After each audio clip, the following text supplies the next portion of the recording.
안녕하세요. 타스 건축사무소의 김인환 건축사입니다. 오늘 제가 말씀드릴 주제는 상가주택이나 일반 빌딩 등의 공사비 등 건축비를 확실하게 줄이는 방법, 또는 비용을 줄이면서도 좋은 건축을 할 수 있는 방법 등에 관한 것입니다. 본 채널에서는 주로 상가주택, 단독주택 등의 설계와 건축 등에 관한 전문적이고 기술적인 내용과 함께 건축과 관련해서 특히 재테크, 부동산 정보 등에 관한 말씀을 드리고 있습니다. 따라서 본 채널에는 이 두 주제에 관련된 영상이 많이 있으니 지난 영상들도 꼭 참고해 보시기를 바라며, 그럼 오늘의 이야기를 시작해 보도록 하겠습니다. 상가주택이나 근생건물 등을 짓는 건축주들과 상담을 하다 보면 대부분은 건축비에 관심이 많고 또 공사비를 줄이는 방법 등에 대해서 상담을 하시는 분들이 많습니다. 그래서 인터넷이나 건축 관련 책을 보면 나름대로 이런 데 대한 방법을 소개하고 있기는 하지만 사실 이러한 방법들은 현실적이지 못한데, 저는 오늘 이런 막연한 방법보다는 공사비를 아주 확실하게 줄이면서도 건축주가 의도하는 바대로 공사를 할 수 있는 획기적인 방법을 소개하고자 합니다.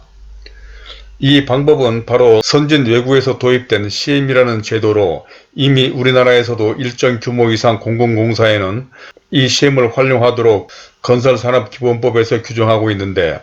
이 영상을 끝까지 보시면 충분히 이해하실 수도 있고 또 인터넷 등에서도 이 CM을 알아볼 수도 있습니다. 그래서 오늘은 얼마 전 어느 직장에 다니는 젊은 건축주분과 상담을 하면서 이야기된 내용 등과 오랜 동안 설계와 건축을 하면서 느낀 점 등으로 이 공사 비용을 줄이면서도 좋은 집이나 건물을 지을 수 있는 확실한 방법 등에 대해서 다음과 같은 5가지 내용으로 설명을 드리고자 합니다.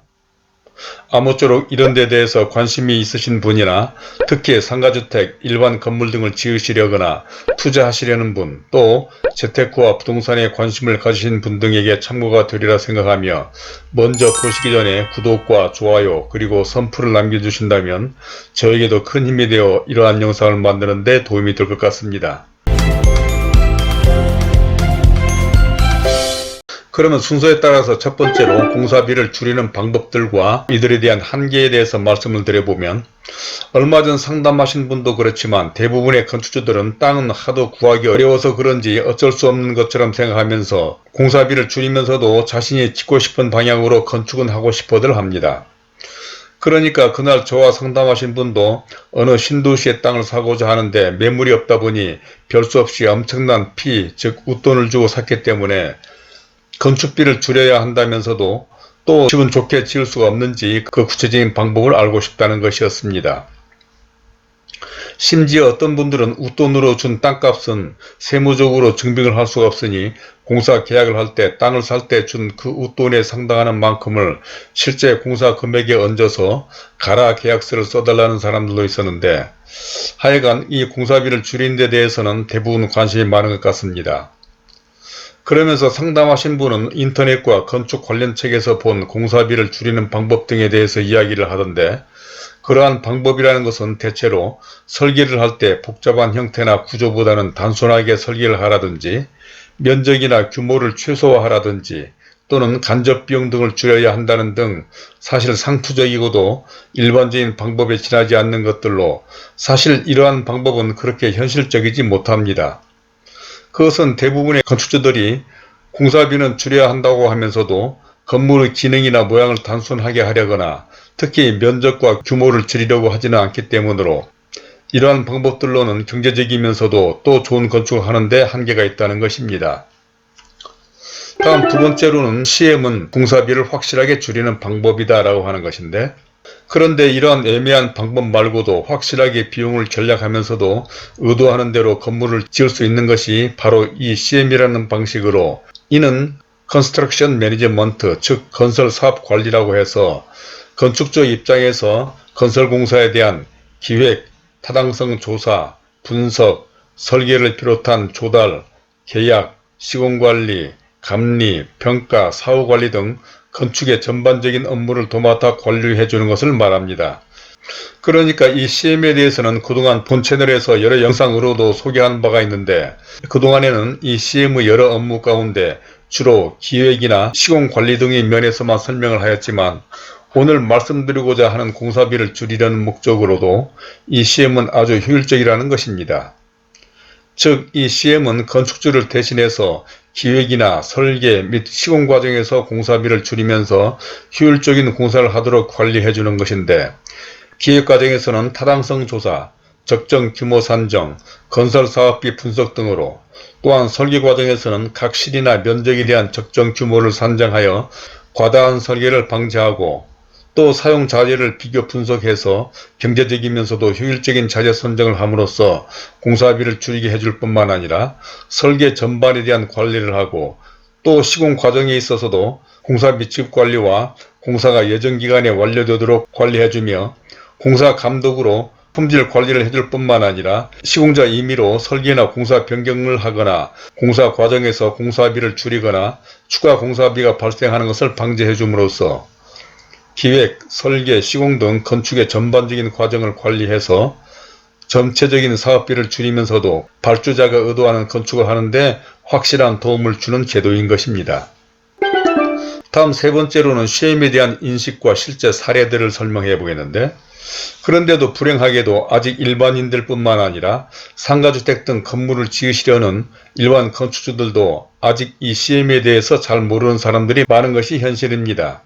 그런데 사실 이 제도는 잘 인식을 하고 활용만 한다면 내 집이나 건물을 짓는 데 대단히 효율적입니다. 특히 이 제도는 공사비를 절약하면서 좋은 건축을 하는 데 도움을 줄 수 있을 뿐만 아니라 본 채널에서도 설명한 바와 같이 건축에 대해서 지나치게 염려하거나 부정적인 인식으로 건축을 망설이거나 포기하려는 사람, 또는 직장이나 자기사업 등으로 건축할 여력이 없는 분 등에게도 대단히 효율적입니다. 그래서 실제로는 위에서 잠깐 언급한 바와 같이 미국이나 유럽 등에서부터 시작된 이 제도는 이와 같은 효과로 인해서 이미 우리나라에서도 일정 규모 이상의 정부 발주 공사인 경우에 이 CM을 의무화하도록 규정하고 있고, 또 대형 프로젝트인 일반 공사에서도 많이 활용되고 있으며, 그 대표적인 회사는 한미 파슨스나 삼성 계열의 사무 CM 건축사 사무소 등이 국내에서 활발하게 활동하고 있고, 인천공항이나 상암 월드컵 경기장 등 웬만한 규모의 건설은 거의 이 CM 방식으로 건축되는 것입니다. 다음은 네 번째로 CM의 구체적인 방법과 CM의 내용에 관한 것으로, 그러면 이 CM을 구체적으로 활용할 수 있는 방법에 대해서 설명을 드리면, 영어로 표기되고 일반화되지 않아 복잡한 것 같아도 사실 이 CM은 아주 간단합니다. 그러니까 이 CM은 일종의 감독이라 생각해도 될 것인데, 건축을 잘 모르고 경험이 없는 건축주를 대신해서 건축의 모든 것, 즉 기획에서부터 설계, 시공, 사후 관리까지를 CM 관리자, 이를 컨스트럭션 매니저라고 하는데, 이 매니저에게 의뢰하는 것입니다. 그러면 이 CM 매니저와 계약 범위에 따라 다르겠지만, 이 CM의 역할은 기획 과정에서 해당 건물에 대한 대지 물색과 결정, 적정한 예산 설정 등을 도와주고, 설계사무소 선정, 설계의 전반적인 관리, 설계의 품질 관리, 각 실이나 면적에 대한 적정 규모 산정, 과다한 설계 방지, 경제적이고 효율적인 자재 선정을 함으로써 공사비를 줄이게 해줄 뿐만 아니라 설계 전반에 대한 관리를 해주고, 또 시공 과정에서도 공사비 지급 관리, 공정 관리, 안전 관리, 공사 품질 관리, 설계 변경 관리, 추가 공사비의 발생 억제 등을 관리해 줌으로써 전체적인 사업비를 줄이면서도 발주자가 의도하는 건축을 하는데 확실한 도움을 주는 제도로, 일반적으로 공사비를 줄이는 방법과는 확연하게 다른 것입니다. 또한 상가주택이나 일반 건물 등에서 이러한 CM 역할을 할 수 있는 사람으로서는 건축에 관한 경험과 지식이 풍부한 사람을 감독 형식으로 따로 채용할 수도 있지만, 가장 쉽고 좋은 방법은 그 건물을 설계한 설계자가 가장 적합할 것입니다. 이는 제가 건축사라고 해서 말씀드리는 것이 아니라 별도로 감독자를 선정하는 것에 비해서 그 건물을 설계한 건축사는 그 건물에 대해서 가장 잘 알고 파악할 수 있는 사람으로 모든 것을 관리하는 데 효율적이며, 계약 범위나 방법에 따라 다르겠지만 비용이나 별도의 퇴직금 등 간접 비용 면에서도 그렇고 한시적으로 채용하는 데 따른 부담이나 책임성 등 면에서도 영구적으로 건축사 사무소를 운영하는 건축사가 훨씬 쉽고 효율적이지 않나 싶어서 추천하는 것입니다. 다만 이 경우 설계에 관한 시험이 불충분할 수 있다는 단점은 있을 수 있으나 사실 상가주택 등 소규모 건축에서는 일반적인 건축 지식을 가진 감독보다는 오히려 해당 건물에 대한 전문성과 세분화된 건축사가 유리하지 않을까 싶고, 만약 제대로 된 시험을 원하신다면 설계자가 아닌 해당 건물에 대한 전문성과 세분화된 실적과 경험을 가진 제3의 건축사가 설계를 포함한 건축의 모든 과정을 관리해준다면 훨씬 더 효율적일 것입니다. 이제 마지막 5번째로 시험 비용보다도 훨씬 뛰어난 시험 효과에 대해서 말씀드려 보겠는데, 이와 같이 시험은 공사비를 절약하는 확실한 방법이고 건축이 어렵고 두려운 사람에게 좋은 대안이 되기도 하며 직장과 자기 사업에 바쁜 건축주를 대신해 줄 수 있는 아주 좋은 제도임에도 불구하고 시험 비용이라는 또 다른 비용 지출을 염려해서 꺼려질 수도 있을 것입니다. 그러나 이러한 시험을 활용함으로써 얻어지는 효과, 즉 공사비 절감이나 효율적인 품질, 공정, 안전 및 사후관리와 눈에 보이지 않는 건축주의 시간과 노력, 염려 등에 따른 간접비용 등의 효과는 시험으로 지출되는 비용과는 비교할 수 없다는 것은 그 누구라도 짐작할 수 있을 것입니다. 바로 이것이 시험의 출발점이기도 하고 일정 규모 이상의 정부 발주공사에서 의무화하고 또 민간공사에서 이 시험의 활용이 활발해지는 이유이기도 한데, 이런 측면에서는 상가주택이나 일반 건물의 건축에서도 이를 적극적으로 활용해 볼 필요가 있다고 생각됩니다. 그것은 어떤 측면에서는 정부 발주공사나 일반 대형 프로젝트보다 일반 건축주들이 건축하는 상가주택이나 상가건물 등이 오히려 더 시험이 필요하고 효율적일 수 있기 때문입니다. 그것은 정부에는 건축을 관리해 줄 수 있는 기술직 공무원도 많고 일반 회사들도 기술 직원이 있는데도 불구하고 그들이 해당 건물에 대한 전문성이 떨어지기 때문에 시험 전문 회사에 시험을 의뢰하게 되는데, 건축 지식이나 경험도 부족한 상가주택 등을 건축하려는 건축주들의 경우에는 어떻겠습니까?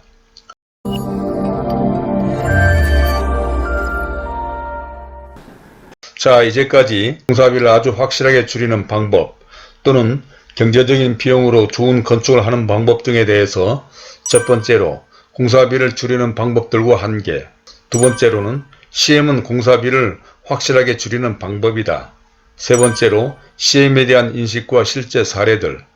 네 번째로 시험의 구체적인 방법과 시험의 내용, 마지막 다섯 번째로 시험 비용보다 훨씬 뛰어난 시험 효과에 대해서 말씀을 드려봤습니다. 사회와 시대는 지속적으로 변하고 있습니다.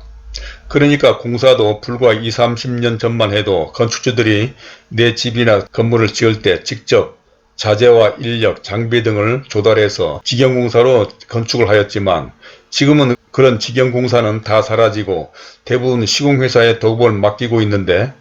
앞으로는 원가에 내 집이나 건물을 지으시려는 자기 일이 바쁜 건축주들의 사고의 전환으로 이 시험이 또 활성화되리라 생각이 됩니다.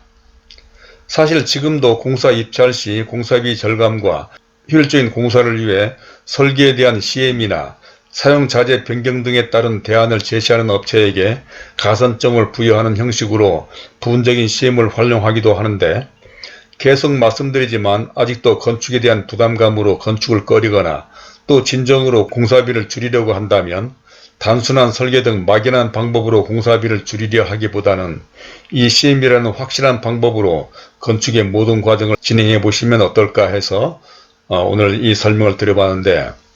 아무쪼록 이런 데에 대한 궁금한 점이나 의견 등이 있으시면 선플로 남겨주시고, 혹시 좀 더 구체적인 상담이 필요하신 분들은 본 영상 아래 더보기에 적어둔 제 이메일과 전화로 연락 주시길 바랍니다. 그러면 그런 점 등에 대해서도 좀 더 자세한 설명을 해드리도록 하겠고, 또 구독과 좋아요를 눌러주신다면 본 채널에 관련된 다른 많은 참고 영상들을 보실 수도 있으며,